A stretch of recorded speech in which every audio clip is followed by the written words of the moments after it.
Hey HMS modelers, this is Mike Bartles from the Hydrologic Engineering Center. In this video, we're going to continue discussing how losses are simulated within HEC-HMS and delve into the infiltration methods that are available for your use. But first, a quick review. Precipitation can be lost to interception by the vegetation canopy, within surface depressions, and to the soil through infiltration. In this specific lecture, we're going to focus on infiltration into the soil. By the end of this lecture, you should be familiar with the available infiltration methods within HEC-HMS. You should also be familiar with the common data sources, parameter estimation techniques, and factors that can affect infiltration. So what is infiltration? Infiltration is the process of water entering the soil through the soil surface. Classic textbook definition, but infiltration in the real world is complicated. Within this image, water with blue dye was placed on top of some soil and allowed to infiltrate over a short period of time. After a while, a backhoe excavated a trench to show how the blue dye had progressed downward. This image was first shown to me in grad school almost a decade ago, and has stuck with me ever since. I think it does an awesome job at visualizing the complexities that the real world has to offer. So you can see how several flanges of blue dye have moved downward further than the bulk of the infiltrated water. And this is due to heterogeneities in the soil, and is a pretty common thing out in the wild. So even though the soil may be predominantly, say, silt loam, there are vertical and horizontal lenses of soil that allow water to move downward easier and faster. It's impossible to exactly predict infiltration in the soil over the scales that we're commonly expected to model, like hundreds to thousands of square miles. As such, many simplifications are made to allow for efficient and tractable solutions. And this is why it seems like everybody and their brother has a different infiltration method. Each method simplifies the real world a little bit differently. However, it's important to remember that each method is a simplification of the real world. For instance, this diagram shows the simplified downward movement of infiltrated water through time in a soil profile when using the green and amp method. Notice that the wetting front is flat.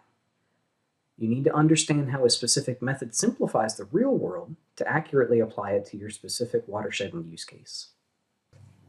Many experiments have shown that under steady precipitation with adequate drainage, infiltration starts at an initially high rate and decreases exponentially as more and more water is infiltrated. However, the infiltration rate does not go to zero. This is a very important fact and one that I really want to drive home. In fact, the infiltration rate approaches an asymptotic limit, which is known as the saturated hydraulic conductivity. Saturated hydraulic conductivity is defined as the rate at which water moves through a unit area of saturated soil in a unit time under a unit hydraulic gradient. And we'll come back to this figure in future videos as well.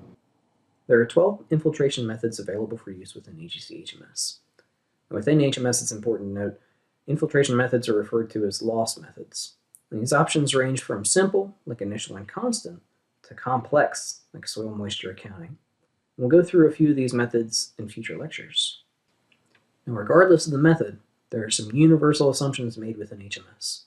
For instance, within a subbasin or grid cell, all initial conditions are uniform, precipitation and losses are uniformly spatially distributed, and precipitation and losses are constant over a time step.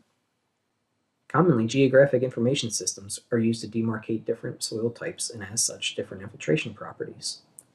The two most commonly used data sources in the U.S. Army Corps of Engineers are Gridded Soil Survey Geographic, GSIRGO, and U.S. General Soil Map, StatsGo. Both data sources are made available through the U.S. Department of Agriculture. Now, GSIRGO has a much finer resolution than StatsGo, and generally receives higher usage.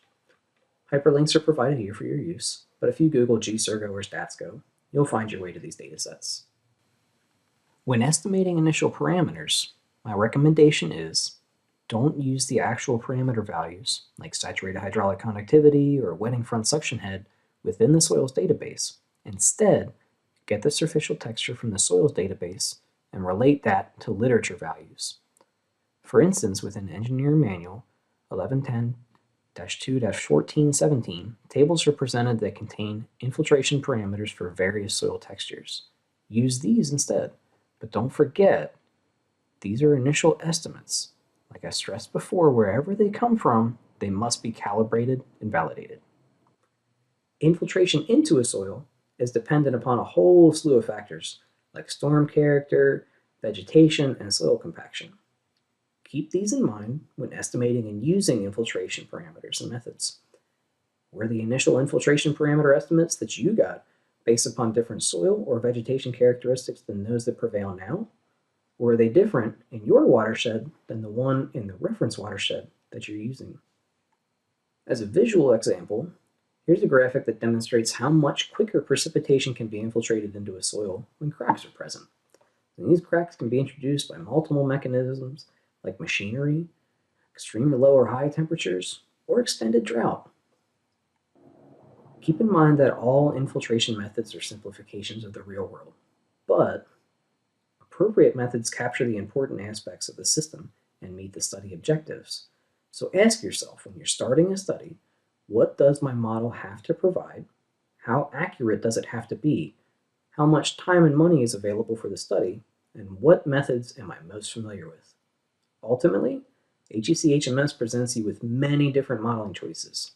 You can choose what you think is the most appropriate method, try it, and then change it. Compare and contrast the consequences and move on to the next method. In this video, I presented the infiltration methods that are available for your use within HEC-HMS. We also took a look at some common parameter estimation techniques that use soils databases and published literature. So typically the amount of precipitation that's lost to infiltration is much, much larger than the amount that is lost to canopy or surface depressions. So care must be taken to choose an appropriate method, estimate realistic parameters, and understand how those parameters can be impacted by various factors. Within the next few lectures in the series, we're going to look at a couple infiltration methods in greater detail that are available for use in HMS. First up is the initial and constant method. Thanks for watching.